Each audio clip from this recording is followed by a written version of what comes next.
Neoliberalism is pretty good at appropriating fucking and almost anything ideological. Well, yeah, they want sex robots, but they don't only want sex robots. Step out of the culture warrior pose.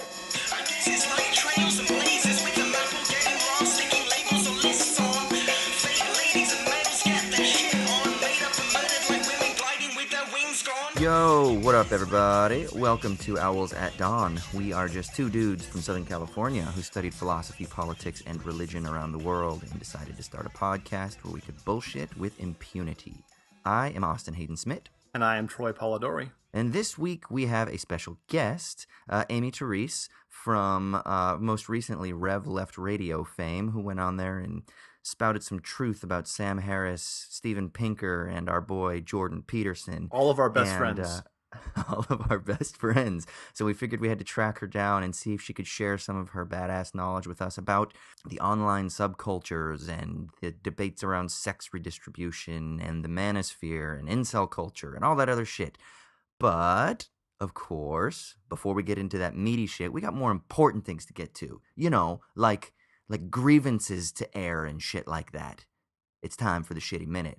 And this week, it's Troy's turn to rant about what it is that's chapping his motherfucking hide. So, Troy, what's up, brother?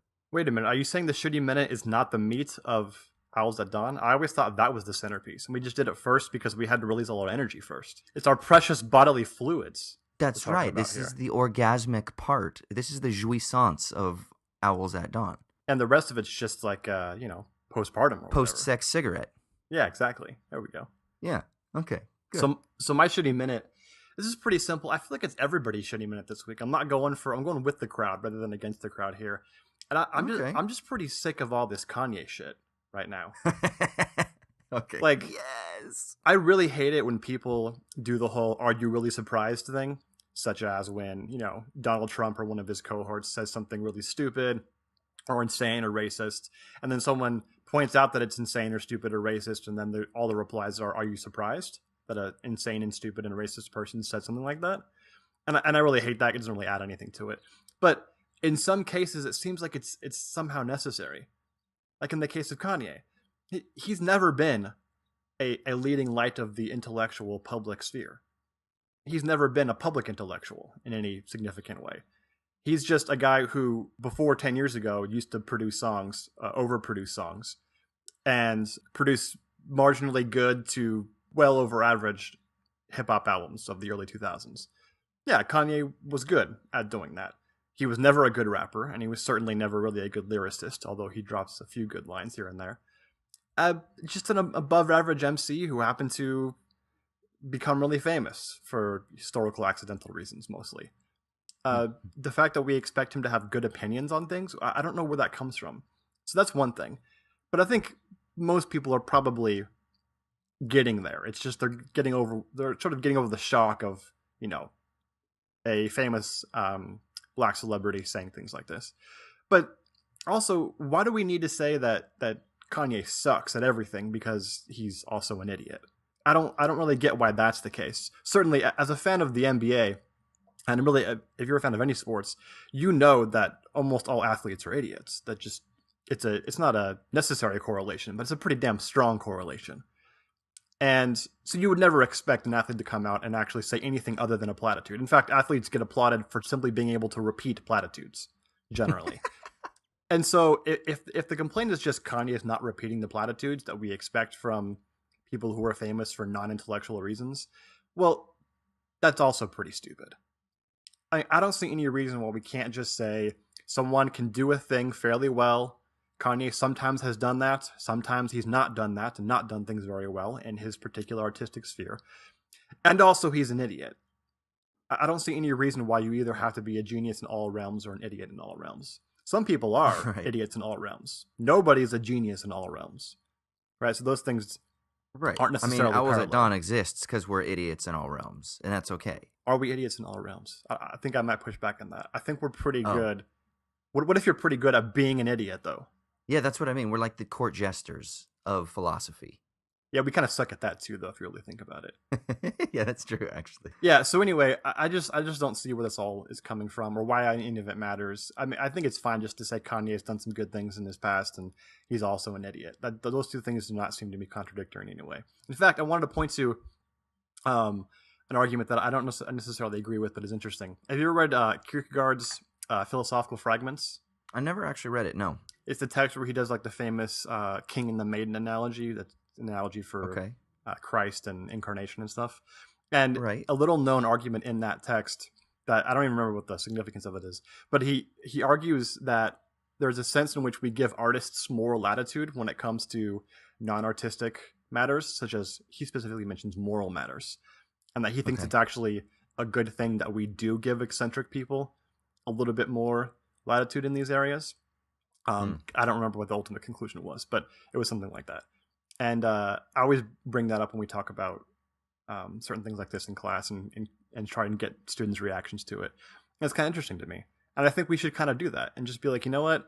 If you're pretty good to really good in a specific area, we should judge you most harshly in that area. And then in other areas, give you more latitude because you spend most of your time working on a specific in a specific domain. And so you should be judged in a relative fashion according to how much work you're expected to put in a certain area. Now, that said, there are some areas that we judge everybody the same, like basic moral decency and things like that, right? That's an area where it's not relative. Everybody gets judged pretty much the same unless you have cognitive difficulties or really extreme material deficiencies, right? But in these kinds of areas, I think we can give a little latitude and just say, you know, we don't really give a shit what Kanye thinks. But do you think that by him saying something, even if it wasn't quite what he was trying to say, like if there was some sort of, like, I know Charlemagne the God did a long interview with him and he's come out and said, and this was my takeaway from when Kanye said the bit about slavery being a choice.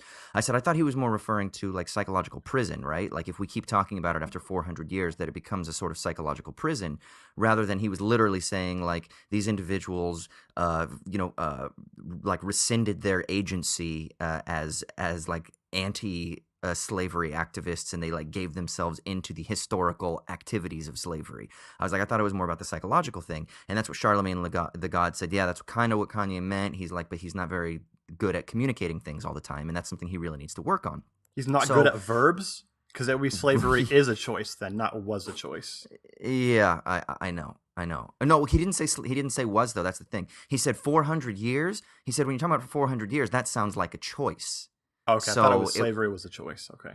Yeah, so that's why he said, like, we're talking 400 years. He says when you're talking 400 years, that sounds like a choice. So it wasn't slavery was a choice, but then all the newspapers made it out that he said slavery was a choice. Now, granted, he when you listen to it, it is ambiguous, like what he's trying to say. But never mind. The point is that regardless of how we interpret it, is that not, even if he did say slavery was a choice, is that not immoral? Does that not fit within the category of like some sort of immoral activity that we should hold him to a higher standard like we would everybody else?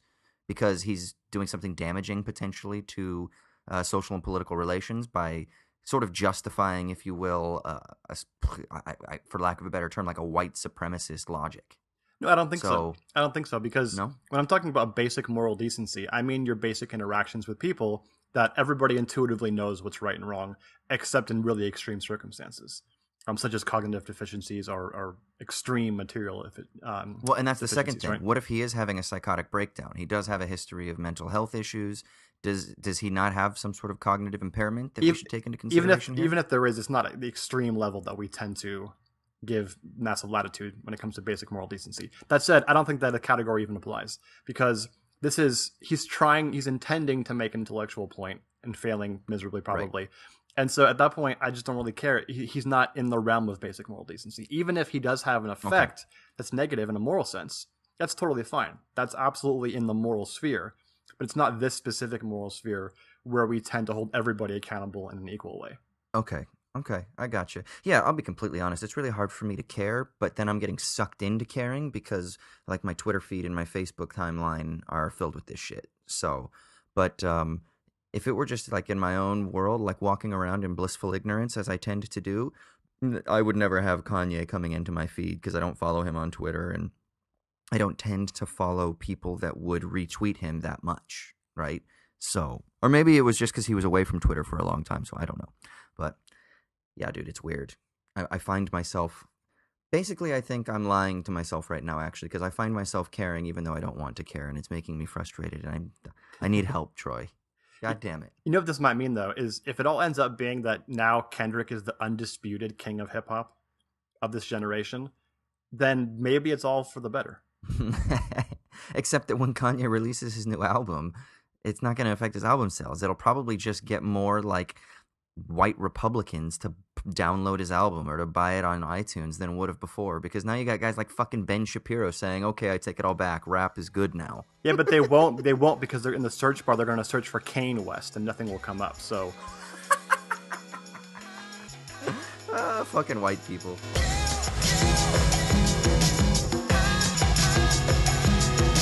All right, sweet. So now we're going to jump into our main segment. As I said at the outset, we have a guest today, Amy. Say hello, Amy. Hi.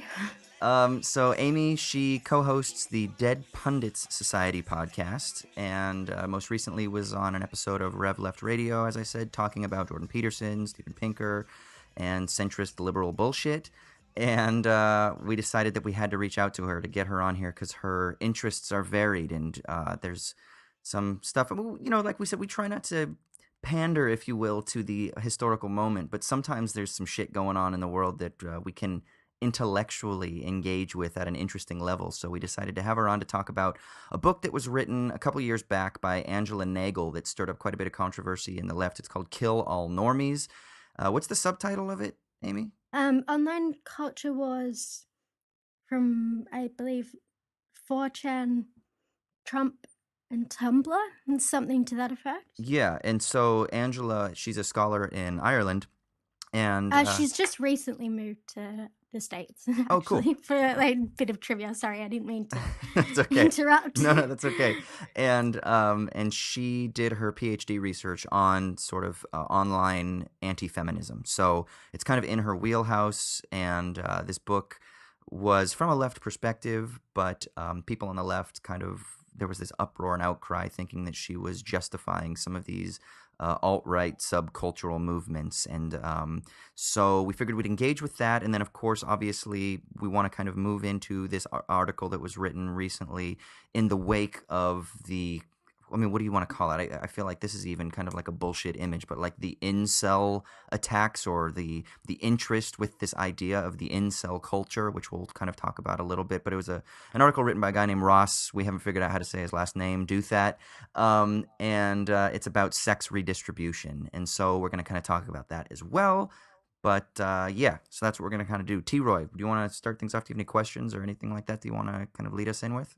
yeah, so I guess, Amy, if you could maybe introduce us a little bit to Angela Nagel's work and what the general thesis of the book is. Yeah, absolutely. So, as Austin was saying, she did her PhD looking at basically some of the earlier internet subcultures that were particularly anti-feminist and incredibly misogynist, which ultimately kind of transmogrified into what we now see as kind of the manosphere. So she sort of documented that change. And then during the course of the 2016 presidential campaign, it became really apparent that that particular set of subcultures was now becoming kind of a feeding kind of pathway towards a lot of incredibly reactionary kind of online discourse. And I think for a considerable period of time prior to Trump actually being elected, because so much of this stuff was quite ironic, most people in the mainstream media either were completely unaware of what was going on online in terms of the emergence of the alt-right, and then were also like completely unable to decode a lot of what was going on in this like incredibly multi-layered kind of meme culture. And so her book Kill All Normies was released early 2017, just sort of in response to the Trump election. I believe she wanted to sort of more thoroughly document what she'd been putting out sort of intermittently in articles during the campaign. She wanted to really sort of document like the contours and the breakdowns of this particular movement, or a set of kind of inchoate online subcultures, and then just call into question the very role of online subcultures in terms of politics, and what might kind of throw up a bunch of questions about whether these kind of online culture wars are something that provide any potential path by which the left can offer a better vision for the future. And sort of, I believe that forced us to confront a bunch of questions that perhaps a lot of left commentators weren't quite ready to think about, which may play some kind of role in explaining why there was some incredible pushback from elements of the left online. I mean, what was the sort of main thrust of the left pushbacks against her work? I mean, I feel like sorry, not to kind of be overly pedantic with your framing, but I do think suggesting there was a main thrust would be far too charitable. Okay. I think there was like, you know, a bunch of sort of like idiosyncratic and quite interesting elements of pushback. But I think broadly speaking, both the right, center left, like liberal mainstream, like kind of pundit class received her book incredibly well, and then a considerable portion of the left received it incredibly well. But yeah, there was an incredible sense of pushback, but most of it didn't actually get it what it was that Nagel was saying, and it tended to sort of lapse into this kind of performative moralism that was attempting to see more within the book than Nagel had explicitly said. So I mean, and I recognize that kind of framing a whole kind of avenue of critique as being not actually critique sounds like a pretty like dodgy move to make at the very outset. But I really do think that like there's been very little in the way of substantive critique from which someone like Nagel could kind of engage and grow and potentially do differently next time. But I imagine we can sort of like get into some of the particulars of it. But yeah. I mean, it was weird. I think Milo Yiannopoulos actually came out and said that he endorsed the book, right? Like actually, like he was like, "Oh, she gets it," right? I'm not sure if it was Milo, but I certainly know that Richard Spencer had. Oh, maybe that's what it was. Significant Yeah. Okay. praise for it. But I think part of the problem with this also is that, again, both the main, I mean, there are elements that are getting better at it at this point, but particularly when the book was released early last year, most pundits and just normies, for lack of a better term, were completely ill-equipped to understand the rhetorical and media strategies that the alt-right were using. So they would take that particular comment from Spencer and filter it through the prism of kind of what that would mean in if a regular kind of political figure were to say something like that. But the far right's strategy is to be incredibly provocative, right? And Angela Nagel and Spencer couldn't be more different in terms of their actual political orientation. But being the shitlord that he is, Spencer needs, like, for them, their entire like strategy was to get as much, like, be a Trojan horse into the mainstream, get as much mainstream coverage as you can, even if it's completely like, even if it's critical of you, even if like, regardless, that type of comment guarantees that a whole bunch of centrist publications will then say, oh, look, Spencer's in favor of this particular book. What's going on here? And that launches a whole bunch more coverage for him. And that is what he's about. Yeah. So it wasn't like a good faith move through it wasn't like a good faith comment. It was but I imagine it probably is good faith in as much as her writing a book about his shitty movement does that works for him. Like, all coverage is good coverage for someone like Spencer, who's been on the far absolute far fringes of political discourse for as long as he's held these ideas, which, to the best of my understanding, is over a decade, right? If he's suddenly getting coverage in every mainstream publication, and if part of that is due to this particular book, like, he does like that. But that doesn't in any way say anything about the content of the book or the political stances of its author. And at that point, we weren't very good at decoding what it is that people like Spencer and these far right types, we weren't very good at recognizing that, like, what they're saying is, it's not always in good faith, or their particular strategies are not always the same as your normie politician. So I think people were just not very good at that point at filtering what they were saying through a knowledge of their particular tactics and the goals of their particular movement at that time. It's interesting that you notice this the sort of disjunction, if you will, between normie culture and, I don't know, these subcultures that Angela Nagel is discussing. I had some extensive engagement with some individuals on the alt-right. I mean, you know, Kantbot on Twitter. He's the guy that got famous because he was talking about how Donald Trump will complete the system of German idealism in New York City, and that video went viral. Do you remember that video? Okay, yeah. Yes. So I engaged with him because we were actually going to get him on the podcast to kind of chat with him a little bit. Sorry, can I just rewind that? Just like to let the audience kind of behind the fourth wall here. Just before we start recording, you guys are giving me shit for following these shitlords to the extent that I do, and they're like, "Oh, you're a masochist." And then all of a sudden, you're like, I thought you weren't listening at that point. We were gonna get Kantbot on the pod to like talk about, you know, what it is that Trump is gonna do to square the circle. Well, the difference is I didn't think you could hear me. I didn't think you could hear me, so I was talking about you, and you weren't supposed to be able to hear that, to use that as ammunition for later on. So that's the difference. My ears are everywhere. Yeah, well, you know, masochism is a tendency. If you study French philosophy for a long period of time, you kind of fall into it. You can't help it. And we're former Calvinists, so we believe in self-flagellation. Oh, that's... Also, I'm going to claim that I'm completely practically and ideologically pure because I don't do any of this stuff. It's right, all Austin. my hands are filthy. So this disjunction that you get between normie culture and, you know, these subcultures or something like that is really interesting. Yeah, and I mean, I think the borderlands are slippery too, right? Totally, like, but not in their minds, because this is what I was going to say. I literally had them tell me that I'm too old to understand the internet, and I'm too old to understand what's going on.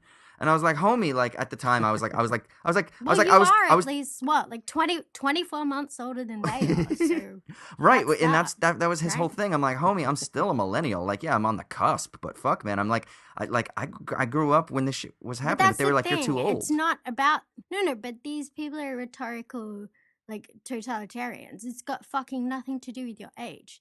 They just use whatever's available in the moment. And so if you seek to find, like, some consistent thread throughout their, like, the way that they argue, it's not there. Like, it's full of contradictions, but that's not the point. Right? Like, they don't need it to be, like, the fact that, you know, a couple weeks later, like, you discovered that one of their particular, like, shitlord masters is, you know, older than you are, and they've never at any point said, like, oh man, you might be a little bit old for us. Like, that doesn't mean anything to them. So, like, simply, like, pointing out hypocrisy and all these other kind of standard strategies of highlighting when you're, whoever you're speaking with is kind of engaging in some kind of fuckery, just doesn't work with these guys in much the same way it doesn't work with Trump, right? Like, and so I think finally the media is getting maybe a little bit better. But I'm still not convinced, certainly not in the way that they've handled this whole incel particular issue. But yeah, I think we'll get kind of more towards that. Okay, so from my perspective, I'm just playing a little bit devil's advocate, but I also kind of feel this way just intuitively. When someone is using weaponized, motivated reasoning, so they're taking this tendency we have and then weaponizing it consciously. My intuition is just to say, this is utter bad faith, and I'm gonna just leave, and I don't want to understand it. Why do you think? How would you respond to someone who's like that? Do you mean interpersonally or as a political strategy? like as a political orientation. Well, I would think that, yeah, I think making that distinction is probably what your argument's going to be, that there needs to be that distinction. But my intuition, I think a lot of people's intuition, is just whether it's on the political scene or on the interpersonal scene, it's just not worthy of engagement. Well, I mean, I think if that's, I think it's absolutely essential that we delineate between what we would kind of advocate for as a political stance and what it is that we personally engage in, right? Like, I in no way would advocate that every single person on the left needs to be actively like engaging in a robust spirit of debate with Nazis, right? But No, Jesus, you clearly don't have that evangelical guilt, because the evangelical guilt is like, if you're not doing everything you can, then God's gonna judge you. yeah, but I don't get. But in my mind, like that's God can judge you if that's what you're into. Like that's not for me. Like that's I don't care for that. I to be honest, like I sound like a bit of a jerk, but like I actually don't even care what's in people's heads or what's in people's hearts. Like to me, like what they're doing is what matters. I don't like if someone's completely ineffectual and they have all the best intentions. That's like taking account of their intentions is not a way to achieve anything politically. You get what I mean? So that's completely beside the point. Well, not really, though. I think that that actually kind of hits to something that is important, because I think that the sort of inability to make the distinction between the individual and the political is something that kind of drives this. And so what you're kind of more concerned with is, listen, it's not about goodwill, it's not about intentions, it's about effect, which is why I know you've constantly said sometimes the left just needs to fucking win. So let's not be so concerned. Well, just also just be like just be strategic in the way we deal with things. Like I would love to live in a world where there's been this completely hegemonic consensus that an ethno-state is a fucking repugnant notion, right? Like I would love to live in that world. It's become increasingly clear that we don't. And so you can insist that that particular proposition is too icky to engage with. You can do that as a personal orientation, and that's totally your call. I have nothing to say about that when it comes to individuals choosing what they do or don't discuss, right? That's totally your own decision. None of my business, don't care. But I think as a political move, it's a complete objection of responsibility, like abjection of responsibility on our part. And it means that there are other people out there engaging with those notions. And if we don't, and we don't defeat them, we cede that territory to your Richard Spencers of the world. So you can sit around saying like that's a really icky idea. I don't want to talk about an ethno-state. Okay, cool. But like as a politics, we've got, you know, an entire generation of alienated young kids who are extremely online, and they don't have, you know, even just the life experience that happens in like the 10 years between being like in your late teens and your late 20s. Like they don't have any experiences through which ideology can then like map onto what they know about the world, right? So they're like sorry to a little Steven Pinker throwback, but they're a bit of a blank slate. So it's really easy to start with like kind of ironic shit posting online and lead pretty quickly into who are you, what's your identity, what are you aligned with, who speaks for you. And it's so easy to sell them this kind of ready-made set of really quite repugnant politics. And so I think if we on the left don't step in and actually offer an alternative that's much, much better, we're just completely leaving that gap wide open to be exploited by the fucking race realists. So yeah, I don't think it's enough to sit back and say that that idea is repugnant to me. I'm not going to discuss it. Like that's how we lose, and that's how we continue to lose. Like that's a performative moralism that I don't think we can afford to engage in if we want to be a political movement, as opposed to theological, Right, right, right. right? Like, Yeah, see, it's tough for me because I tend to be influenced by the school of thought would think that everything is political, right? And I know some people talk about like Judith Butler, and she wrote that article called "Merely Cultural" that talks about this. But I'm really influenced by like Gilles Deleuze and the sort of post-structuralist French theorists, and so for me, I think everything is political. You know, based on where you go shopping and what your sexual practices are and what political affiliations you align with. All of those things are kind of political activities. I'm 95% there. I would carve out like a little chunk of kind of personal like predilections and preferences that I think are perhaps sometimes vested with ideological content that they don't contain. And so I'm sort of wary of like, I don't know, there's been a bit of like moralizing bullshit lately about like kind of dating preferences and like sexual preferences and trying to impute politics onto just what's essentially like lizard brain stuff. So I'm a little bit cautious about like that, but yeah, I'm like 95% with you. Like pretty much everything is political, but I think it's really important to just sort of delineate between like that old idea of like the personal is political. I think that holds, but it was also a statement in a time and place about like women in the home and the fact that like those were ultimately political questions they were facing in terms of liberation. But so sure, the personal is political, but I think it's worth remembering like that politics isn't personal. It's not about you and about your personal feelings and all the rest. Like it needs to be something that engages with both questions and then like cold hard facts. And it's not about like your personal feelings, you know? Like That's a pretty important distinction to make, I think, because today in contemporary culture, everything is political, but in the bizarro way, where it's all personal. It's your personal brand. yeah, everything is political, so nothing is. Yeah, exactly. And this is a very different notion of the personal being political, but not the political being personal. Yes, neoliberalism is pretty good at appropriating fucking and almost anything ideological, right? Like it does a really good job of that. So real quick, just so that we don't get too far afield, because and I don't want to spend this time kind of like doing an exposition of Nagel's work, but use it more as a launch pad.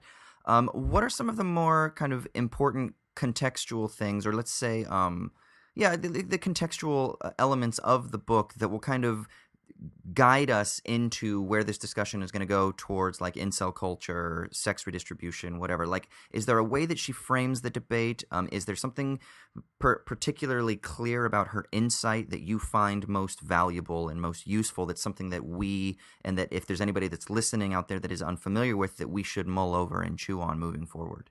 I think probably the most central takeaway, and this applies both in terms of the recent developments with the whole incel thing, is that these online culture wars, as they had been manifesting sort of in the in over the past decade, right?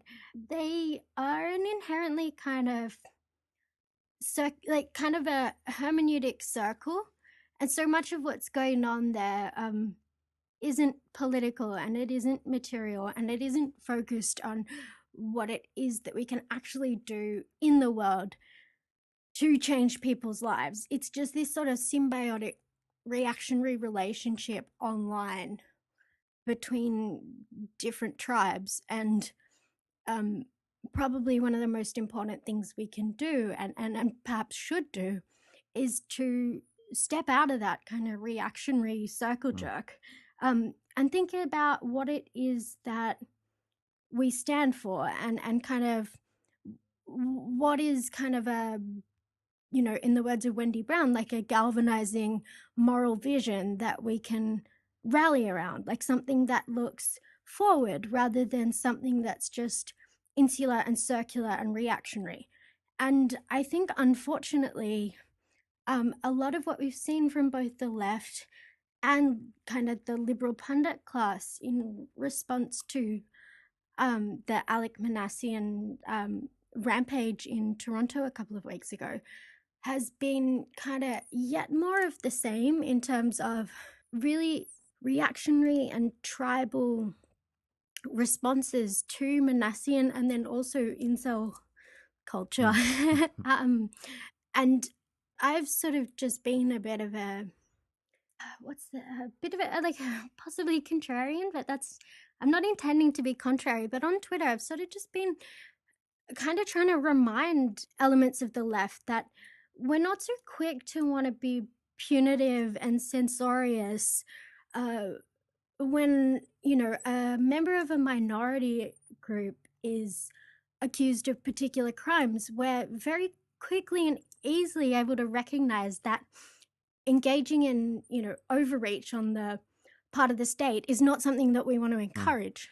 But it seems like lately in this particular moment, because like incel culture and discourse is so intuitively like it's gross, right? It's a bunch of really hateful reactionary ideas, and for some reason we seem to have not really passed out the fact that there's a whole bunch of material forces at play that we should be engaging with, rather than just like finger wagging and morally condemning these guys. And so yeah, I think the takeaway from Nagel, both in terms of the alt-right but just online culture wars in general, is step out of the culture warrior like pose and actually do politics.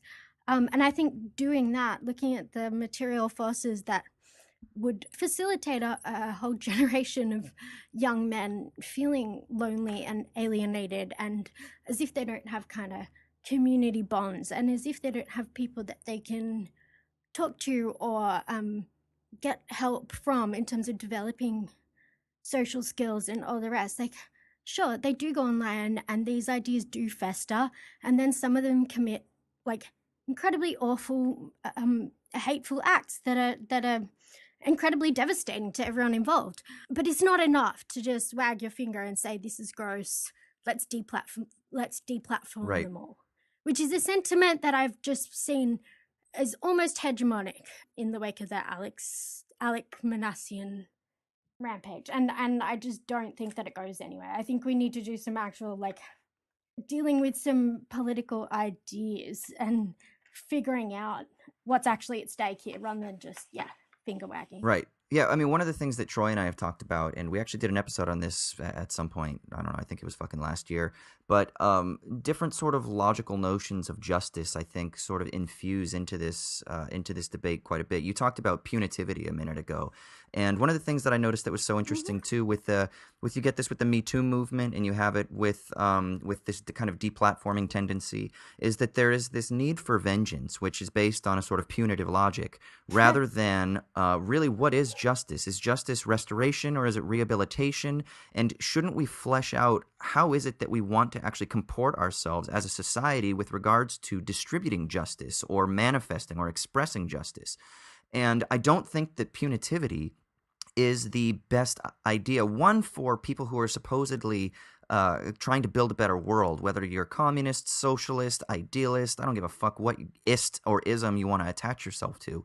If you're trying to transform the world, the idea of punitivity is a sort of old reactionary, and I would say ultimately conservative and counter-revolutionary orientation towards the scales of justice.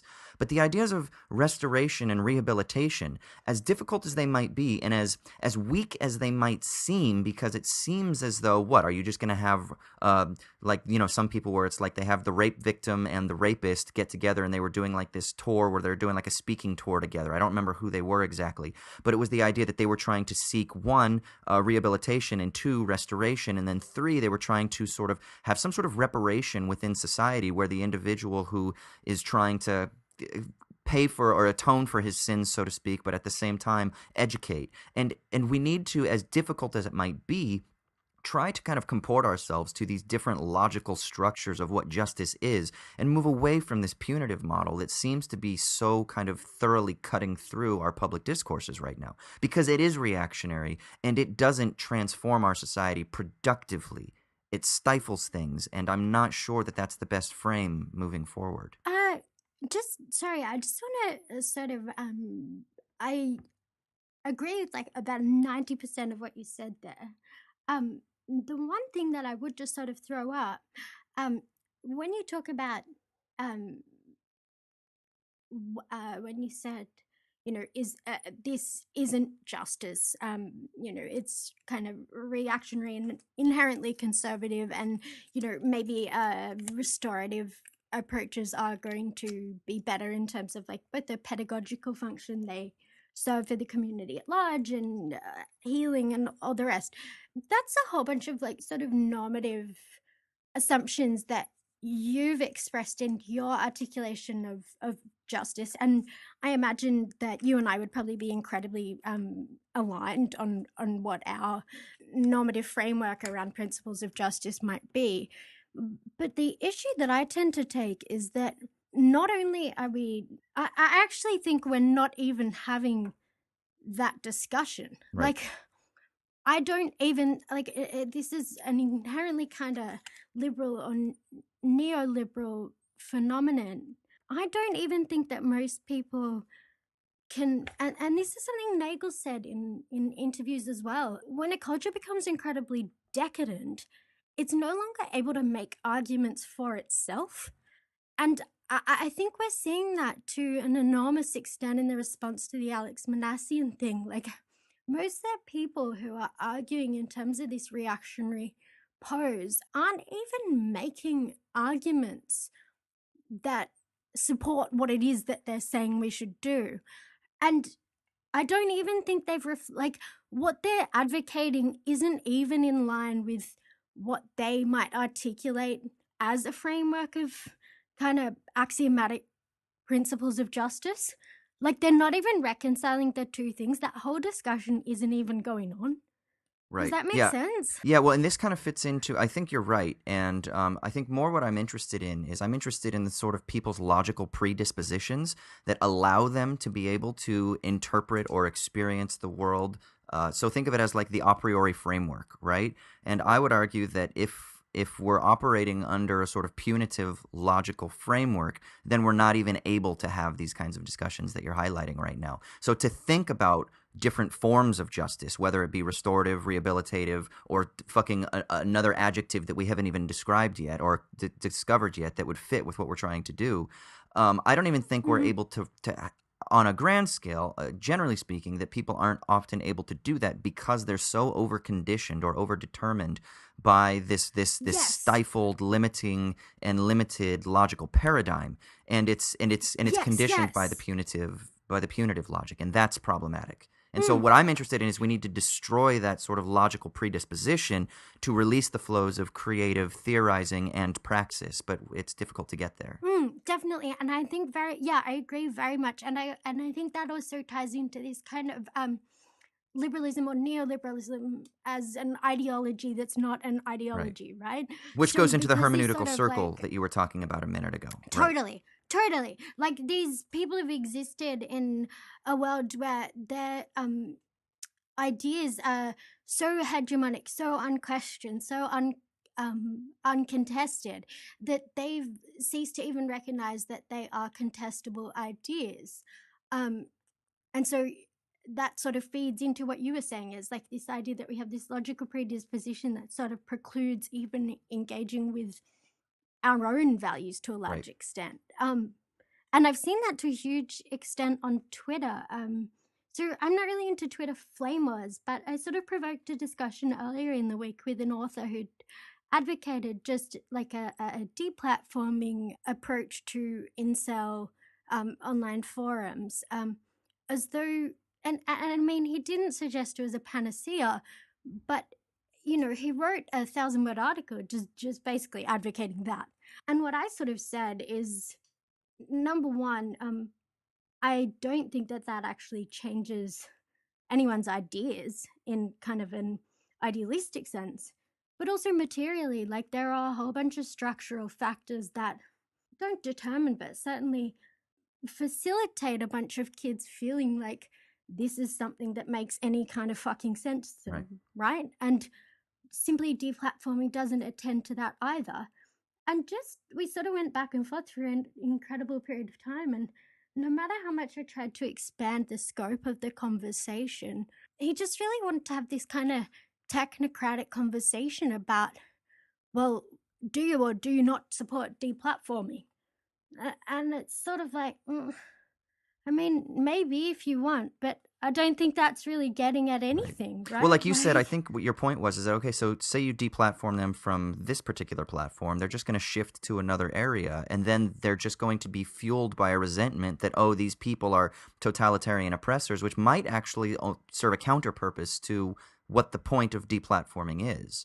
So Yeah, playing their game on their terms, and it's just whack-a-mole, and you haven't actually got at what's going on underneath. It's a complete waste of time. And then there's also the very real risk that it's one thing to have a lot of this stuff out there on the internet, but it's quite another to drive it further underground so that it's no longer as visible and contestable as it is right that's a good now. point. And I don't think that the history of really revanchist ideas and movements would suggest that driving them further underground makes them go away and makes it easier for them to be defeated within broader culture.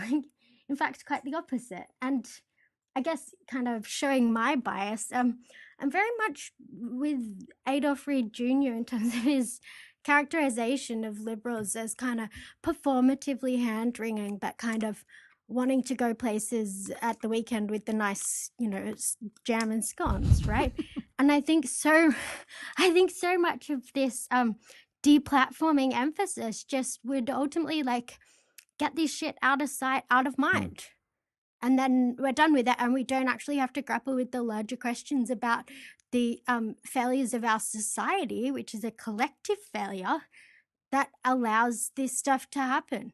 Like, I don't think anyone exists in a vacuum. And so I think we can do the whole take responsibility for your own actions and hold a criminal or perpetrator accountable, whilst also completely taking account of the fact that perpetrator is a product of the society we've collectively raised them in, like, and we need to attend to that as a group project.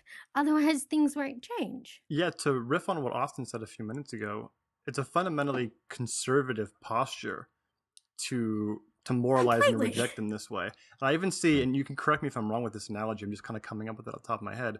There's a bit of an analogy, it seems to me, between the way that the liberal pundit class reacts to these communities and in this dismissive way, in this moralizing way, and the way that the conservative class tends to respond to similar things happening in minority communities that they moralize against and that they reject outright without any sense of trying to understand the material conditions that produce those communities in the first place. Yeah, like it's black culture that's the problem, without actually trying to understand a deep, rich socioeconomic structural analysis. Exactly, and so it's really in bad faith, I think, for liberals to respond to subcultures which are predominantly white in basically that same posture.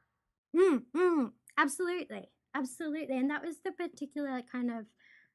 I don't necessarily think it's relevant to point out. This may lapse into kind of a tu quoque fallacy to get all like Ben Shapiro for a minute, but I do think it's incredibly telling that huge portions of the left and liberal left have been so punitive and reactionary in their pose on this particular issue because it indicts essentially, broadly speaking, middle-class white boys who, we on the left have declared at the top of the privilege pyramid in discourse for the last little while.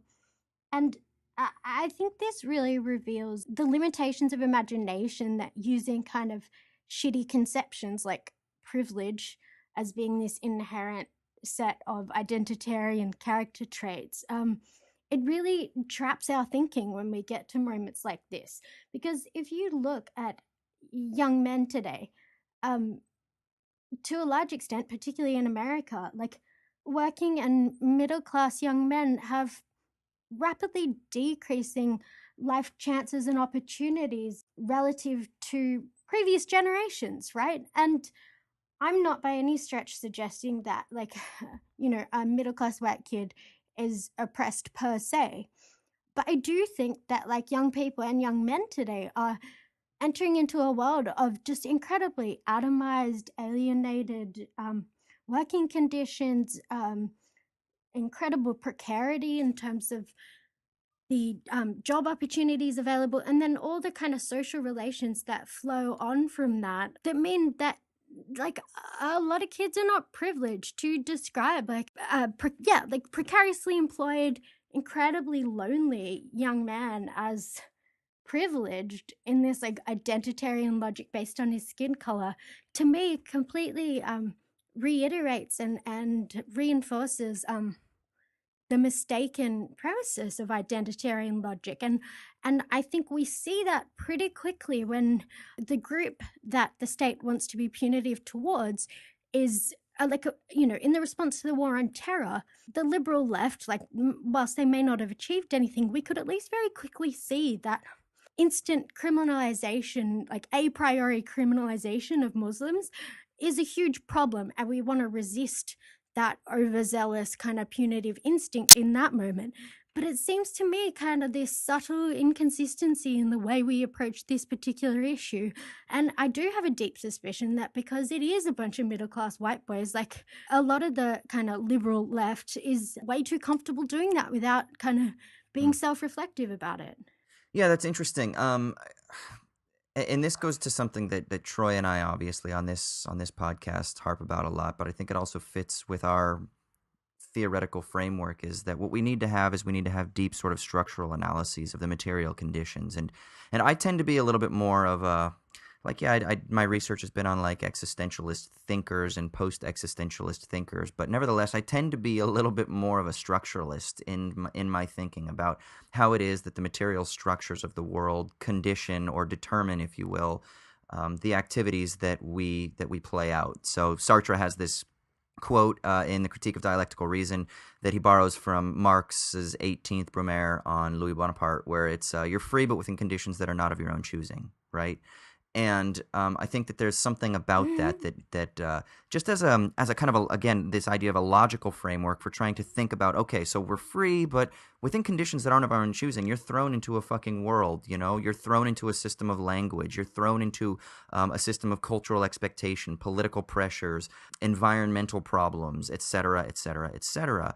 And so the question is how can we then break down those external pressures that are then appropriated and that form our internal logical frameworks and our language games? How can we analyze those material processes in a way that will allow us to unravel them as well, so that we can recreate new ones? Because they've been constructed historically, socioeconomically, etc. So if we can understand the sort of genealogy or do like an archaeological excavation of their emergence, then maybe that will allow us to kind of figure out the underpinning logics, not necessarily the historical accidents that led to their emergence, which is important, but I'm more curious as to what are the sort of power dynamics that have led to their emergence, so that we can then unravel those power structures moving forward.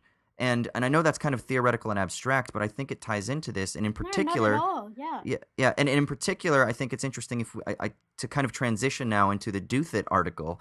It kind of fits into this idea because the article by Ross Douthat is talking about sex redistribution in a sort of in relation to this problem that you have with these frustrated young men that are finding help in this hermeneutical circle of the online manosphere subculture, right? In particular, the incels, and there's a frustration and an anger. And so he's kind of talking about what are some potential ways to alleviate, if you will, those pressures and those tensions that these young men are feeling. And so the typical response on the left has been, how dare you legitimate these this blatant misogyny that these men are manifesting by trying to explain that there's some sort of justification or rationale for it. Whereas I think what I would want to argue is not to justify misogyny, but to simply reduce them to this like psychological expression of misogyny misses the larger genuine leftist program, which is rooted in this type of material and structural analysis. And that even though Douthat is a conservative and he wouldn't engage with this level of analysis that I think that we would want to engage in. Nevertheless, the pushback against this article has been quite telling to again show this maybe reactionary and conservative logic that is again infusing within the left, rather than allowing for a productive, transformative logic moving forward. Yeah, and I think the most important point there is when you look at this issue, the redistribution of sex, through this materialist and structuralist prism, you realize it's not really even about sex at all, really, when you get down to it. That's just the tip of the iceberg that we're all seeing because this group of people, they nominate themselves as incels, involuntary celibates. But it's not really, it's an ironic posturing, right? It's not really about sex. I mean, you can get sex. That's not the issue. They want something like a meaningful relationship, the privilege and power that they feel like they would have had in previous generations, which would have included sex. Yeah, social capital, acceptance, validation, affirmation, all these various things that are included within this weird web of power dynamics. Yeah, I mean, sorry, there's quite a lot there, but I'll sort of just back, forwards and back. So Troy, you just mentioned sort of it's not about sex, like they can get that, etc. And I think to a large extent, like that's absolutely right. But I do think that like the sex element and certainly a gender element is very much present too. Like I think it's kind of both and, right? Rather than being it's not about sex or, you know, that's just kind of a signifier, but it's not what's being signified. Like I think it can very much be both and. But then also, there were a couple of things Austin said just prior to that. And what I think is this sort of ties back to the Angela Nagel book and some of the more illegitimate critiques of that. I think there's a unexamined premise at the heart of much of the kind of online discussion of these issues, and that is like just completely conflating the engagement with an idea with the legitimation of it, right? So if you're expressing a particular like set of ideas that are out there in the world being contested or being espoused, that somehow implicitly you're giving some kind of explicit or tacit support of those ideas by even engaging with them. And I mean that I think that that's present in kind of what we were talking about earlier, the unwillingness to kind of debate these shitlords and engage with the ideas that they By the way, for espouse. people listening, shitlord is the technical term, just so you guys know. Yeah, edgelord is like the sort of like more academic, like YouTube academic tryhards, but then shitlords are just like the like only bro shit posters. But these categories are not like hard and fast. There's definitely some overlap. But yeah, like so much of what I saw as bad faith critique of Nagel's book was a bunch of shitlord lefties saying that she in some way supports like fascistic ideas by kind of documenting what they are, right? And I think so much of this response to the Manassian situation has been, well, you know, these are just completely fucking hateful, misogynist. How dare you engage with any of what it is that they are saying or doing or the feelings that they are experiencing, because to even engage with that is to endorse their particular ideology on the matter. And if we want to have any kind of like intellectual and political culture and development whatsoever, that particular mistake that like discussing something is to legitimate it, that needs to be gotten rid of, because that is the complete death knell of any kind of intellectual culture or just political discourse in itself, right? And yeah, I think we saw that in response to the Dutat whatever article as well. Like, yeah, I try to avoid these kind of explosive shit takes online. When you start seeing them trending, I'm just like, oh, I can't be bothered with it. So for 2 days I had like these hyperbolic tweets in my feed saying, you know, in all caps, women's bodies are not your property. Women are human beings with agency. You can't redistribute my body. That is rape. That is sexual servitude. Like, I'm not exaggerating at all, right? So in my head, knowing what Dutat is broadly about, I figured it must be a horror show. I finally read it yesterday. He didn't argue anything like that. They didn't even read the article. That's what they're saying. Honestly, right. I just really want, like, just one time, I want to dig into one of these brouhahas and let there be anything of substance at bottom, it's all just fucking ridiculous, right? Like Anastasia Innocent, who wrote the article cited by Dutat in the London Review of Books last month, there's absolutely no drama in reaction to her piece, right? Like people may have disagreed, but at least within academic philosophy, to an extent, like we at least are willing to dunk on each other, not by interpreting motive, but by actually engaging with what one another has said. And we can then still totally rip it apart. But I do think it's instructive to perhaps be able to engage with ideas from a slightly more removed position and recognize that discussing something isn't endorsing it, and we can talk about something without endorsing it. So real quick, can we just do broad strokes on the Do That article? Yes, sorry. I get very easily distracted, so just rein me back in. I'm reining right now. Whoa, Amy. Yeah, cool. So Perfect. yeah. So so the Do That article, it was about I mean, the way that it was framed, like you said, in the reaction to the article, was that here's this guy who wrote this piece about sex redistribution, and it was all about women being redistributed commodities. And then when you actually read the article, you can do whatever you want. Go. Yeah, I just again, like, because I sort of had 2 days of the headline takeaways of this percolating in my brain, it became so apparent on actually reading it that the headline, quote, "The redistribution of sex," is fundamentally a mismatch with the Agreed. actual content of the piece. It's not about, like, first off, redistribution implies some kind of broadly, like, centralized, organized plan to funnel it outwards. But also, yeah, and I mean, if he were actually discussing the redistribution of sex, that I can totally get on board with it. A critique of that, both conceptually and actually, right? Like anything that implied that women and something as kind of transcendent as sex is able to be redistributed by some kind of central authority as though it were a commodity. That's repugnant, like on its face, and then potentially in its instantiation, like a fucking huge affront to human dignity, right? Fine. But that's absolutely not what his fucking article was about. Like, not even close, right? Like, and I do think that, like, implying that there was anything about redistribution in here is horseshit. Like, he talked about a few potentially market solutions that are not sex, that are just newer ways to get off without other people. And that's not redistributing sex, right? That's, like, Silicon Valley masturbation. This is just not what he was talking about. Yeah, it seemed like Duthat was mostly trying to make a sort of complex, like, reductio point against the leftist notion of sex being more like a commodity.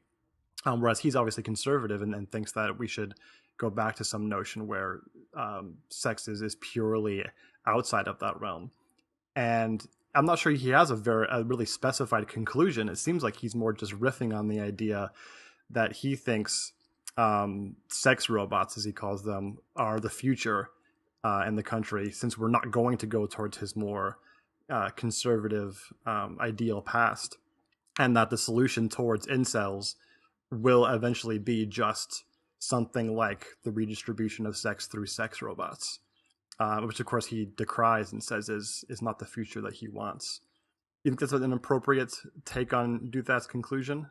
Yeah, I mean, I would be almost hesitant to even say that he had a specific conclusion. Like, to my mind, what he sort of just really surveyed was a bunch of sort of questions and recent developments that are kind of all, like, being thrown into this big soup of kind of what's going on and what potential avenues there are in future that may serve to ameliorate certain elements. But yeah, he doesn't come to any prescriptive conclusions. He sort of resigned himself to the fact that, like, his brand of cultural conservatism is as lost the culture was, right? Like, he had a few throwaway lines about, he would prefer us to sort of revert to some kind of social conservatism that was more aligned with like church teachings and kind of Right. like celibacy and that sort of thing as some form of solution. But then he totally acknowledges like, yeah, I'm in like, a tiny minority on that front, and I don't think that's going to shift anytime soon.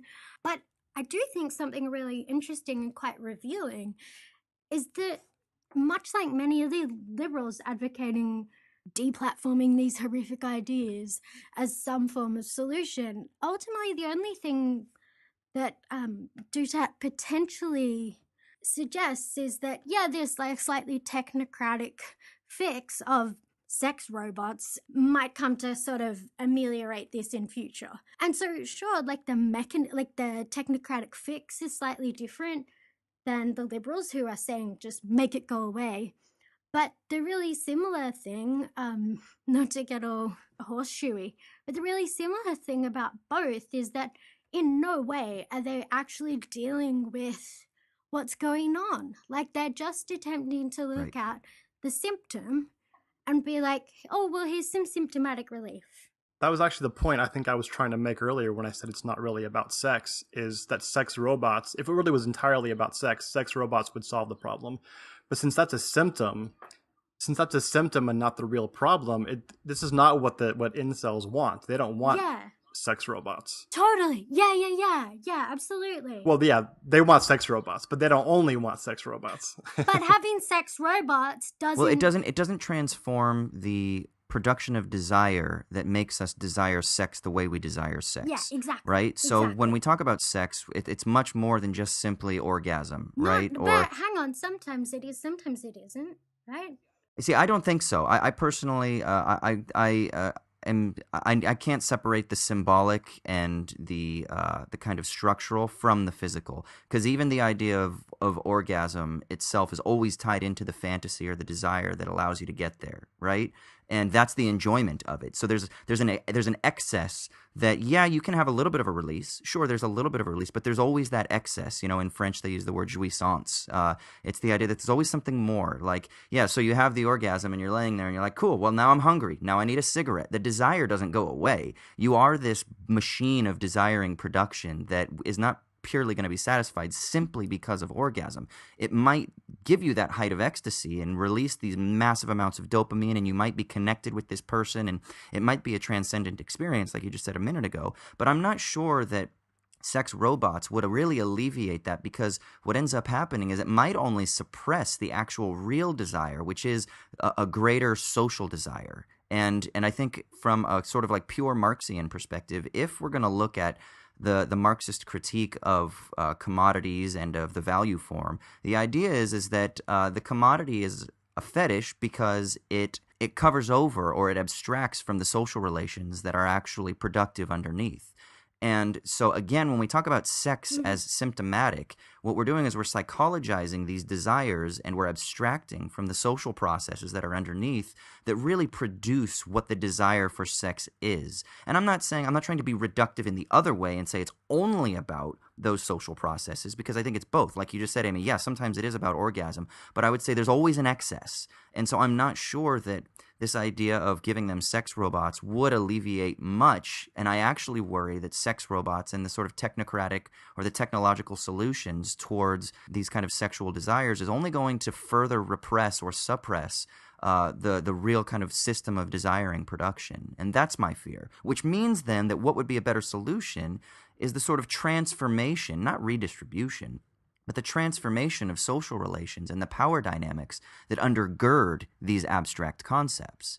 Because sex is a social relation, and sex is tied up in certain power dynamics. It used to be the kings that were the ones getting laid. I've been reading a lot about the troubadours from the 12th and 13th century that would talk about the lady with a capital L. And the lady was this thing in the sort of Freudian and psychoanalytic sense, the das Ding, right? It's this abstract, empty thing that is this image that I want. But then there was a lot of resentment from the troubadours that they weren't able to get the lady, even if they were spouting this romantic poetry about she was beautiful. Let's think of the thing as the Stacy for the incels, right? Like even if there's like this, that's like the image of the perfect thing. But then guess what the troubadours used to do? They used to rape local women because then they could get their sex, right?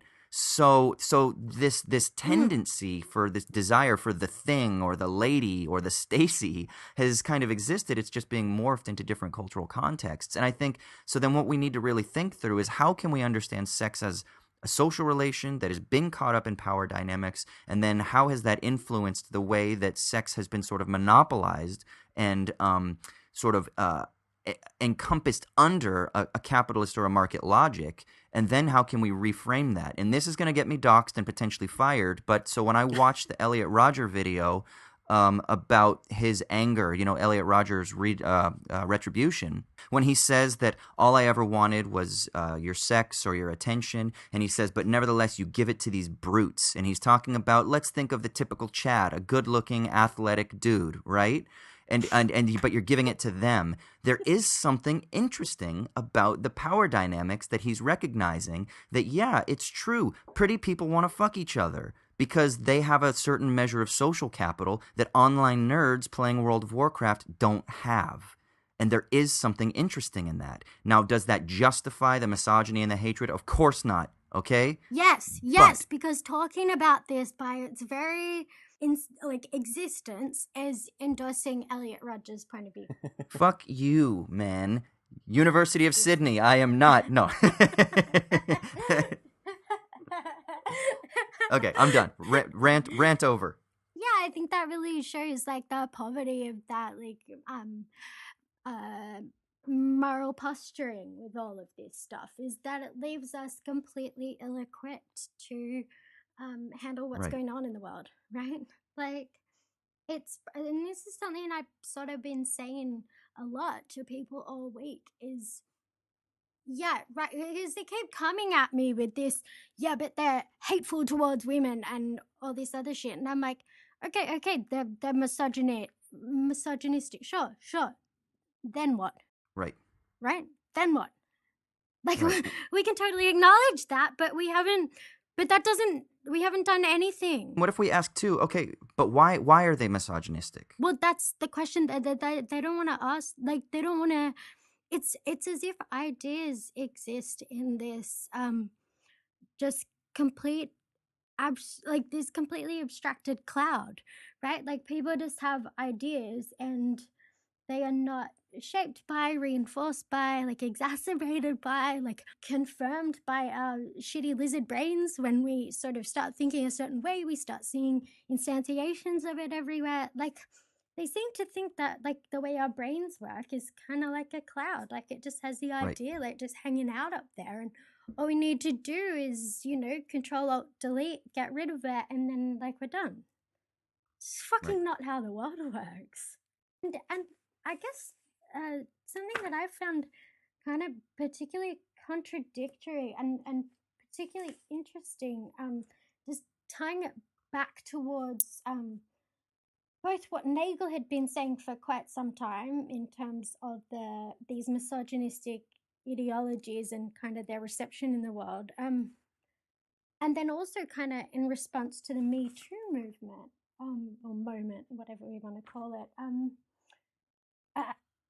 I do think there's this kind of inherent tension between the undergirding logic of Me Too, which says that, we still live under a patriarchy, and that hegemonic masculinity just has this enormous fucking power in the world. And then it would seem to me, at least, that, if there's a significant contingent of young men existing in the world who are, for lack of a better term, total beta males, how is it that we live under patriarchy? How can masculinity be hegemonic and we have a whole generation of young men who've been so thoroughly emasculated that they're driven to killing people? How do both those things exist simultaneously? And not only has no one been able to articulate that, but no one's even willing to kind of get at the contradictory logics underneath these things. I think the response would be, I think, that even the beta male is a sort of, let's say, underside, if you will, or the mirror side, or not the mirror side, the other side of the coin to the patriarchal logic. And the reason that they are quote-unquote beta is they're beta in relation to the alpha insofar as they're not wholly masculine. So their identity then gets wrapped up as being less than, whereas the masculine logic is the whole idea. And so they're denigrated insofar as they're kind of also implicated under this logic where they're both in and not in. So they're in insofar as they get a certain measure of privilege still compared to a woman who would be alpha, beta, delta, right? And so I had to go through my Greek alphabet there. But nevertheless, they're not alpha. And so does that make sense? So it's a scale of gradation. That would be the rejoinder. Now, I'm not saying I agree with it, but I think that would be the argument. Yeah, and I mean, I think that might be, but certainly I've not even seen people bothering to make that argument so that I could then contest it in the way that I would right now, which would be to say that I think that that's kind of idea of it being the inversion is fair in terms of abstractions, but I do think over the past 50 years we've seen just an incredible amount of kind of upheaval and like just a radical transformation of the social institutions of marriage and family in the West. And we haven't necessarily settled into kind of a comfortable or new normative paradigm in terms of mating and like marrying and sort of what those new dynamics are. And I think that like the actual conditions of young men today are not we don't actually live in a patriarchy. So whilst like an idealistic inversion of a patriarchal norm might be this kind of beta male, we actually live in a world now where structural factors mean that there is like a really unequal kind of sexual dating market out there, for lack of a better term. Like, I really don't want to turn kind of human social relations into a market per se. But like 50 years ago, we lived in a world where monogamy was completely, at least in the West, it was completely normative. Most people were getting married by kind of, their early 20s at the latest. And so this kind of sexual dating market that now exists to an enormous extent with people kind of from the age of 15 through to like, I don't know, 35-ish, like is a completely different ballgame. And there are very much winners and losers. And the result is that like we don't live under a patriarchy. Birth rates are dropping. The sort of life outcomes for young men are, if they follow their current trajectory, like women are, at least in the West, their prospects are enhancing as young men's are declining. Now, by no way am I saying that like white men are oppressed. What I am saying is, it's one thing to kind of look at the inversion of a particular logical notion, but I think if we're realistic and confront the facts on the ground, there is a very real set of young men who are coming into a world where they don't really stand a chance, given those changes in kind of social institutions. And, we can kind of refuse to contend with that if we want to by just saying they're hateful. But I don't think that's really enough to kind of get at the root causes of why they wind up on these incel forums. Right. Yeah, I think to vector off this a little bit, I would state that there certainly is a social hierarchy that we've called patriarchy, which in some sense still exists, but that it's intersected with the much larger, I would think, hierarchy that is capitalism and the social relations produced by it. And so, in the sense in which there are men who are oppressed by capitalism, but who are not oppressed by patriarchy, whereas women, in many cases, are oppressed by both. And so, in that sense, there are grievances that a white male can have that are actually real, even if they respond to them in these really terrible and immoral ways. And we should recognize that, even while I think still admitting that they certainly hold a privilege that a lot of other people in society don't have. Yeah, I want to maybe at that point delineate between oppression and exploitation.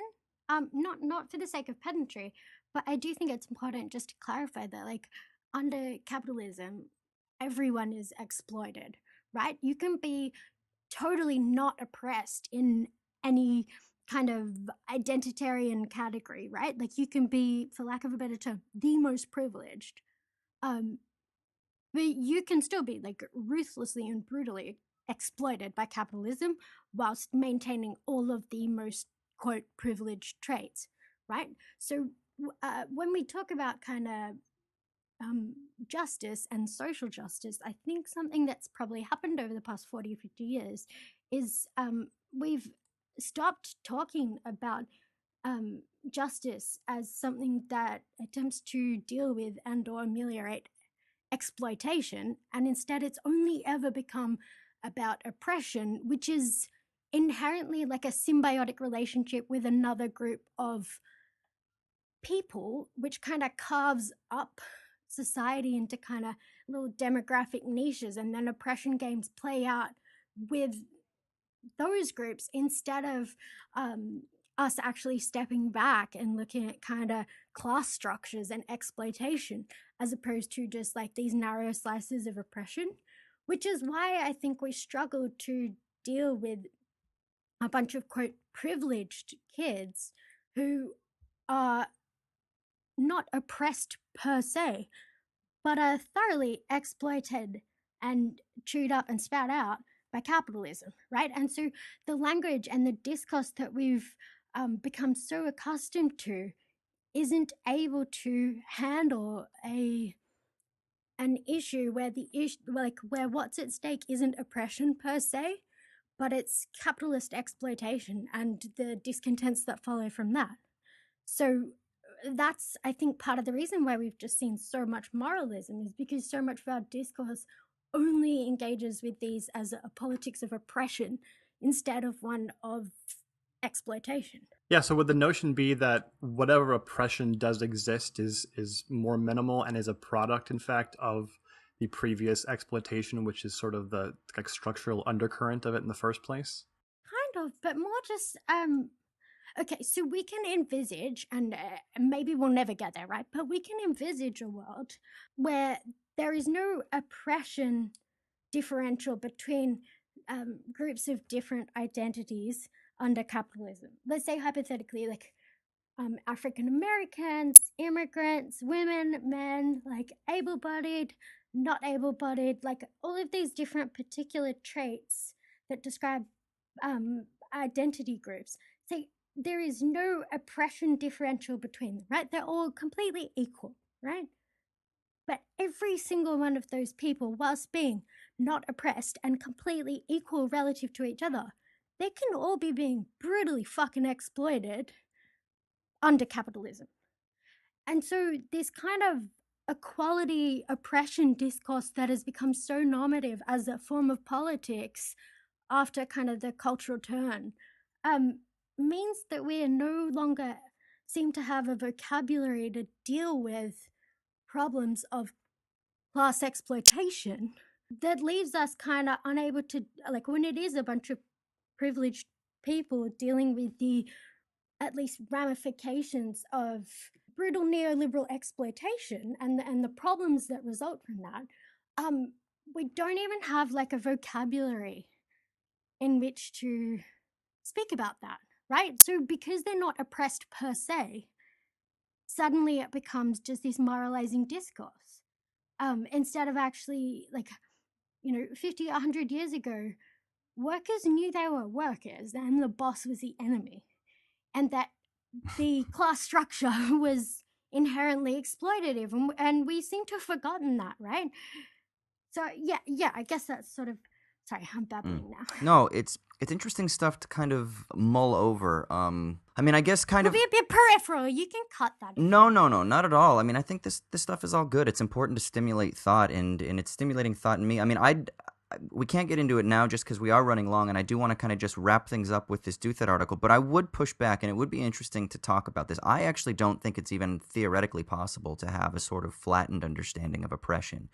I think that these things exist in variegating degrees and intensities, and that they inhere on individual bodies as well as groups to differing extents and to different degrees of intensity as a necessary byproduct of the structural tensions that make up a social landscape. So I'm not sure, but I get what you're saying, and I do think that your point ultimately is kind of similar to what Troy was saying, is that we do need to maybe make a distinction between oppression and exploitation, and think about what is it that's the sort of like the efficient cause, so to speak, of social tension or of individual anxiety or something like that. And we don't want to be too economistic and reduce everything to simply the exploitation of capitalism or something like that. But nevertheless, we can't deny the fact that that is a driving force, that even if we were able to create a pure set of equitable social relations where people weren't oppressed, nevertheless, this undercurrent of alienation under the cultural logic of capitalism would persist. And if that's the case, then that means that really maybe where the ammunition ought to be aimed is at that as the substructure that is the ultimate kind of over-determining factor. And then maybe look at in what ways then are these identity groups symptoms to the underlying cause, which is ultimately capitalism. Now, I'm not convinced that if somehow you move to some sort of communist utopia that there wouldn't still be tension. I mean, I think that a lot of people on the right think, oh, there's always going to be competition and there's always going to be something. Maybe, but it would be under different conditions. I'm not even sure we can fully articulate and theorize what the social tensions would be under a sort of communist utopia. But nevertheless, I do think that there will be some sense in which that would be the case, just because I think there will be symbolic scarcity, even if there isn't resource scarcity. And so, but nevertheless, I still think that having a sort of socioeconomic structural framework by which we access these problems is extremely important. And that's what's missing in a lot of these pushbacks against like these debates about the redistribution of sex and things like that, because they're just simply assuming this abstract commodity logic rather than saying, but what if redistribution of sex, as an example, isn't about redistribution of sex? That's a terrible term because it seems to fit within that market logic. But what if it's more about just simply the transformation of social relations and power dynamics? To me, that is something that I think the left program has to get on board with, because that's essentially what communism is. It's about the transformation of power dynamics and social relations. And that's exactly what the Duthat article is getting at, even if he doesn't articulate that, because he has more of a reactionary conservative logic that's informing his reasoning process. But nevertheless, that's the point, is that it's about rearranging those social dynamics that lead to these symptomatic expressions of anger and misogyny that exist at the psychological level. And that's something that I think if we're really going to try to kind of transform things or engage with these arguments, we have to think through. And Twitter is just not the fucking landscape to do that, apparently. But I think more importantly, not only is Twitter not the landscape to do that, but I think it's informing a lot of our affective dispositions that's affecting leftist discourses even outside of Twitter, that we can't have these types of debates. And I'll tell you guys in a little bit, I'm going to a reading group with a bunch of lefties, and I'm sure this will come up at some point throughout the evening over some beers, and I'll tell you if I get punched in the face for suggesting that the Duthat article isn't so crazy. Just to clarify, like, you're hanging out with lefties, they won't punch you in the face. You will absolutely be shunned, though. Okay, thank you. Either way, it's always passive aggressive. Passive aggressive. That's how we do now. Yeah, it's total fucking moralizing and shunning. That's what we do. Yeah, if I can kind of wrap this up a little bit, there's a point that Amy made a few minutes ago that I thought was really good, that really kind of clarified the idea for me. And that's the notion that however you view which logically has primacy, oppression, or exploitation, or the social forces that are involved, et cetera, the main point is that if you only understand these bad social forces that we're naming as symptomatic of identitarian oppression, identities working against one another. The problem with that is, while sometimes that can sort of illuminate certain areas, when you apply it to a situation like we're talking about here with these online subcultures, the logic isn't, or the words aren't there. You don't have the vocabulary. It's the word Amy used for it. To describe this or to analyze it in any important way. So when you don't have the words, you just go to name calling and to moralizing, on the only other sort of emotional vectors that you have available to you. And since we obviously agree that that's not helpful, that means we have to have a better analytical language to talk about this with. whatever that language is, we're still going to have to develop it and work on it and see what is the best form of that language. But clearly the task is to develop that so that we can think much more objectively and in a much more helpful manner about what these things are and how we can ameliorate them. Right, and it takes patience. And one of the things that we don't seem to have a lot of right now is patience. And I get it, but empathy and patience are something that if we can infuse those into our analytical processes as well, I think would really go a long way in producing these sort of positive outcomes that I think we're all kind of on board with. Yeah, just no, like I totally endorse what both yourself, Austin and Troy both said just now, and I do think kind of expanding our capacity to have conversations that attend to more than just technocratic, symptomatic quote solutions, sort of making that space to engage at a much more conceptual level with what's going on is critically important. Otherwise, we just end up with a discourse that is basically bifurcated between a moral condemnation and advancing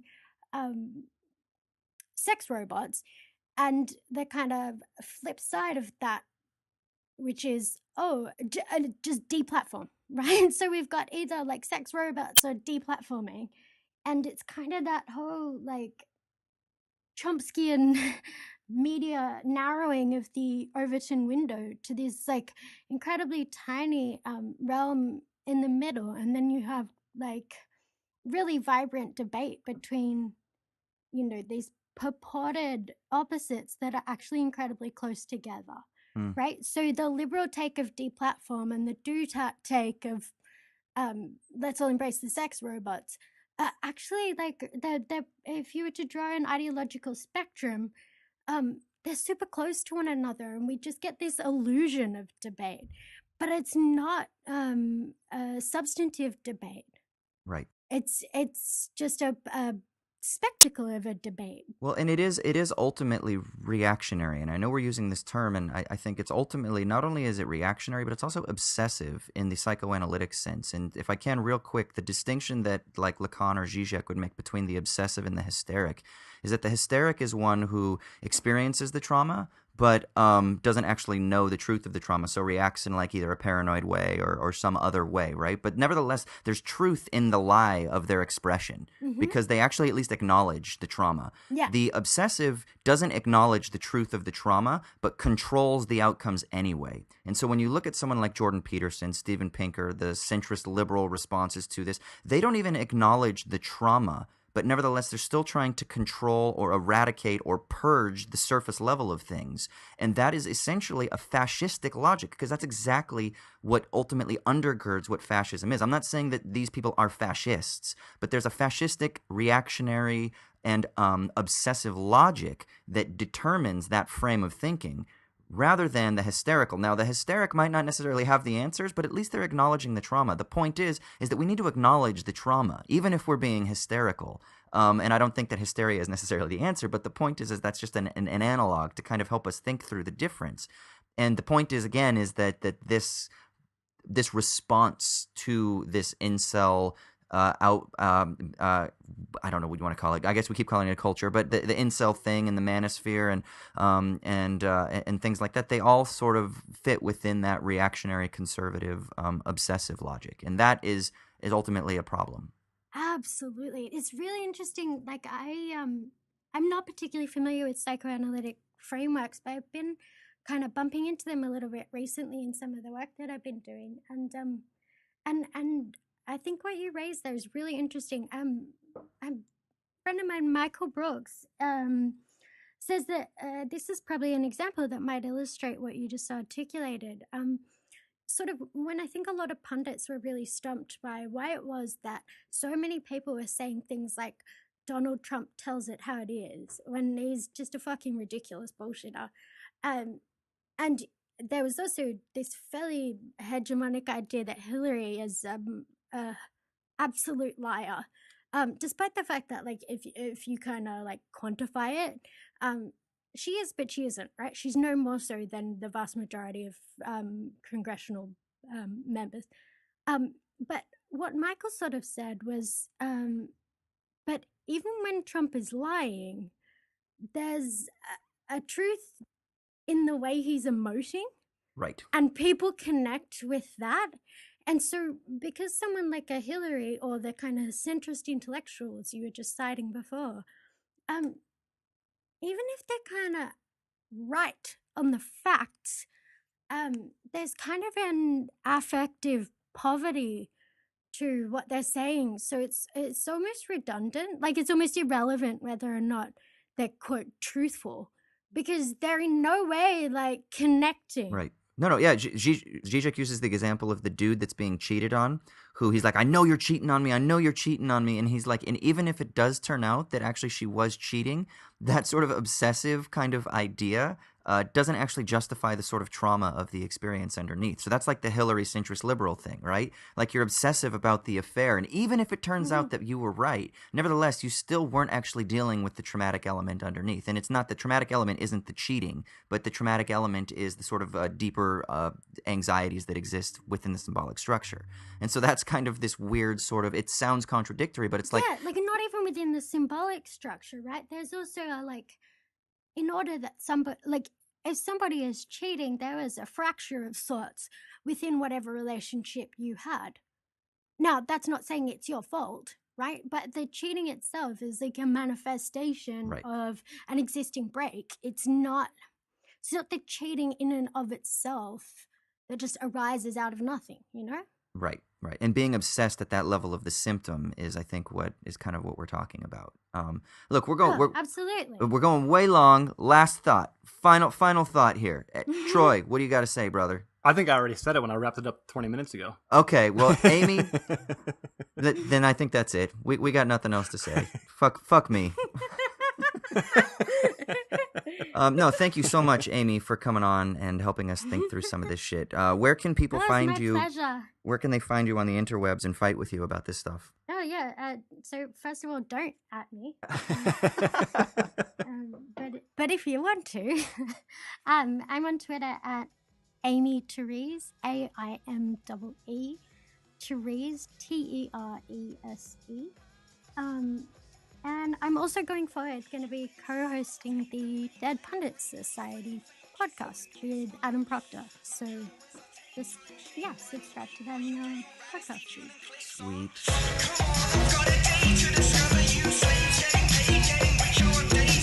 All right, so for our next segment, we have the Sticky Leaves. This is where one of us talks about whatever it is that's giving them meaning in a meaningless world. Austin, what's supporting you in your existence this week? What is supporting me in my existence this week? It actually isn't from this week. To be completely honest, this week was just putting my head down. I just finished an article for Red Pepper magazine that will be coming out soon, where I take a lovingly dart and aim it at universal basic income, which might sound weird considering I'm producing a movie that is literally about universal basic income. You're nothing if not full of contradictions, Austin. But it's a sort of loving indictment of it. So that's where my head was this week, was just kind of working on that and working on some research. So I didn't really have much fun this week in like the traditional way, even though I'm a nerd, so I find that shit fun. But what I do want to do is I want to talk about a couple of novels that I read when I was in the Canary Islands before I got to Australia. I mean, not really the novels per se, but I want to talk about the author and one particular aspect of his writing that I found so, one, self-critical. It felt like he was indicting me as he was writing. But then two, I think it was just so perverse and weird that I kind of enjoyed it, and I just want to chat about it real quick. But it's Bret Easton Ellis. Have you read much Bret Easton Ellis? I recognize the name, but I don't think I've read anything, no. So he wrote American Psycho, most famously. He wrote The Informers, Less Than Zero, and Imperial Bedrooms, as well as others. So, so I decided, I had a buddy who actually gave me Imperial Bedrooms for my birthday, like fucking 4 years ago or something like that. And 3 years ago, and I hadn't read it, and I always carry books around with me, and this is one that I've actually carried around in my backpack forever, and I finally cracked it. It was Imperial Bedrooms. So I read it, and it's basically about this writer in Hollywood who gets kind of caught up in this weird, perverse, almost like escort service, sex game, murder crime thing. And it all sounds kind of like, oh, maybe like it could be cheesy, cliche detective shit. And it's not at all. It's really about, I think more than anything, it's about the strange neuroticism of Hollywood culture itself. And it's very rare that I find a movie or a book or even in conversation that when I talk to people, even if they're in LA, but it's very rare that I find them that actually get the weird subculture that is this sick, kind of powerful Hollywood elite scene. But for some reason, Bret Easton Ellis just has like a laser beam focus that cuts through all the bullshit peripheral stuff, all of like the glitzy, glamoury, positive stuff, and just gets straight to the dark underbelly of what Hollywood culture is all about. And it's so strange. So, it's this writer who is in the midst of producing this new film, and of course there are actors, actresses that are auditioning for it. And this one actress and him start up a sort of romantic relationship, and apparently this is a habit that he forms. He like sleeps with these actresses so that they can get the part, and then of course they're sleeping with him so that they can get the part. And the way that he frames this use relationship. And the usury that goes on in how capital is exchanged, social capital is exchanged in the construction of so many of these projects and the formation of these relationships, it was just so spot on that I felt like I was like reading into a mirror in a lot of ways. And obviously, Troy, you know this, the listeners don't know this, but I spent a lot of time in the LA industry, and in particular, most recently from 2014 to 2016, I threw myself into it hardcore, and I thought, hey man, like, I'm more enlightened now. I've done like graduate school research in philosophy. I've gone through epistemological crises. I'll be able to handle LA now without being a shallow 20-something like I was when I was first in the LA scene, and I couldn't quite handle it. And I'll tell you, I couldn't handle it the second time around. It's still the pressures of the kind of to play the game, to completely inculcate yourself into the demands of Hollywood social capital exchange are high. And I ended up dating an actor, and she and I kind of got caught up in some of these weird things, and it corrupts, if you will, your ethical framework or even your political desires, and maybe even your philosophical orientation if you're not prepared for it. And I think that I either wasn't prepared or I was willingly participating in some of these things, and it was just kind of strange for me to be into it. And I think looking in hindsight, reading this book, Imperial Bedrooms in particular, it was almost like I saw the corruption and how easy it is to kind of fall into these patterns of this sort of I want to stay away from using the language of morality because it isn't necessarily about morality, but it's this strange way that the ethic, if you will, of how social relations are constructed in Hollywood, and it's easy to fall into it. And so it was like this mirror being bounced back on me, showing me kind of who I was, or at least people that I know who they were. And you can kind of look at this book. It was fucking, and it's dark as fuck, man. And Bret Easton Ellis, he's a pretty controversial figure, controversial writer, but damn, man, I would recommend people to read it, especially if you're interested in LA culture. If you really want to know the dark underside of what LA culture is like, read fucking Imperial Bedrooms in Less Than Zero by Bret Easton Ellis. Did Ellis have any personal history in Hollywood, or is he writing this from sort of imagination only? You know, I don't know, because there is that thing, right? That sort of the outsider a lot of times has a kind of clear insight into the scene because they're not as ideologically conditioned or overdetermined. But I don't know. I mean, I know that he's written scripts for Hollywood films, so I'm sure he's spent some time there. But I'm not sure how deep his history is in L.A. Did he write this after American Psycho was adapted? Yes, yes. After it was adapted, ooh, I want to say yes. Yes, I believe so, because this is like 2010, 2000. Yes, he did. Okay, yeah, that'd make more sense then, because I'm sure he had a lot of connections with Hollywood personally after, because that movie was pretty damn big. Oh, yeah, big movie. Big, yeah. Now, that sounds really interesting. Are you sure it's not your inner Calvinist coming out now? That the The corruption is always there, and you put yourself into a situation that just magnifies the already intrinsic corruption, and it's just got to come out like a beast. It's probably a combination of my inner Calvinist, plus I've been just reading a shitload of psychoanalysis with Freud and Lacan, so that's probably not helping either. So Also, yeah. Calvinists. Also Calvinists, exactly. I know. It's so crazy, man. The more I read Freud and Lacan, I'm like, Jesus Christ, total depravity, original sin. It's fucking everywhere, man. Yeah, dude. I do think that there is that guilt thing too, and I am going to be prone to that more because of being within those Calvinist circles. So that's just a specter that it won't be shaken for maybe a long time, if ever. But yeah, it is a little bit, and I think more than even a self-indictment, and I was trying to be kind, and I'm still trying to tiptoe around this, but more than a self-indictment, I noticed other people like on display quite apparently, you know? And so as I was reading it, I was like, fuck, that's like this person, or I dated her, or that's like this person, or that was my agent, or I worked with that person, or oh my God, when I was selling that TV show, that's exactly what these people were doing. And they literally said that exact same thing. And I'm talking, it was so clear that it's hard for me to even think that I'm just projecting at this point. It was weird, man. It took me like 2 weeks to read the novel because I would like put it down, and I was just like, "Fuck, man, this is like my experience." It was so crazy, dude.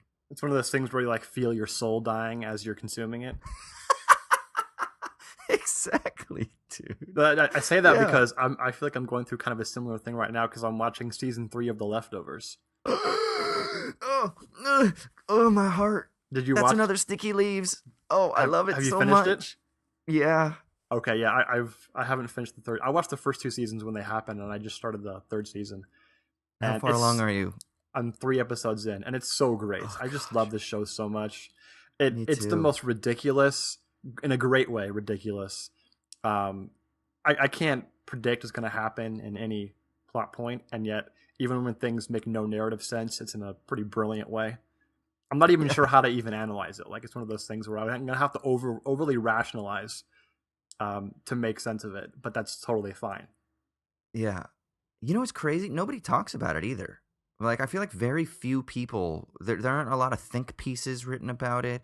I mean, it didn't have as large of an audience, so I guess that's part of it. And I don't know if it's also because there's this weird separation between the secular and the religious in America in a lot of places, but I feel like it would be really cool to see some heterodox theologians or like post-evangelical types really engage with this piece of work, because it's fucking profound, man. You mean like us? Yeah, I mean, I totally agree with you. And I think the real reason is just that everything today has to be about contemporary politics or contemporary culture and where they meet. And so, like, The Handmaid's Tale is a really great show. And it's obviously entirely directed as a critique of things that are happening currently and of what is entailed by the things that are happening currently. And so that's good, but there's also an important realm for things that aren't that are on the periphery or that aren't like immediate in that way. Right. Especially when you're thinking about how to envision a better world rather than just critiquing the current one. And so, or even just understanding ourselves as humans rather than just ourselves right now. And so, yeah, I think The Leftovers does a really great job of that. And it's just hard to sell that these days. It's hard to write think pieces that are not about, he who shall not name. Yeah. Oh, sorry. Already said him in the shitty minutes, so it's okay. Yeah, okay. Yeah. No, man. Yeah, we could probably do an episode on The Leftovers. So 2 Sticky Leaves this week. Leftovers and some Bret Easton Ellis. I will say Bret Easton Ellis is a little bit controversial. He's sometimes accused as being misogynistic. I mean, fuck, if you've seen American Psycho, you can just gather that that would be the case. I haven't read American Psycho, but I have it on my bookshelves. So that is going to be an adventure at some point, I'm sure. And I saw his movie, The Informers, too. I think that's what it's called, The Informers. And that also is about, and I haven't read the book, but I hear the book's actually good, but the movie was pretty awful. It's like Amber Heard was in it, and it's about, glitzy LA lifestyle. He just seems to have a fascination with, and also a pretty clear beat on a lot of Hollywood culture, on the particular elements of like glitzy, glamorous, idealized Hollywood culture, and he sort of shoots a fucking fiery dart right through it and gets to some of the dark shit that's going on. And I dig it, man. And he's a pretty straightforward, blunt writer, and I kind of like that, you know. Even though I love me some like Cormac McCarthy, who's going to tell you how beautiful the fucking sunset is when you're riding through it on your horse, and it's the most gorgeous thing, or he's going to like poetically talk about how someone's brains were spilled all over the fucking ground. I love that too, but sometimes I like just kind of straightforward shit, and he's a bit more straightforward. So I feel that. I'm going to put that on my list as well. Sweet. All right, so we're out of here, right? We are out of here. Please make sure and go to our website, owlsatdawn.com. You can check out the rest of our episodes. Also, subscribe to us on iTunes, Owls at Dawn. And if you wouldn't mind giving us a 5-star review and rating, that would be much appreciated.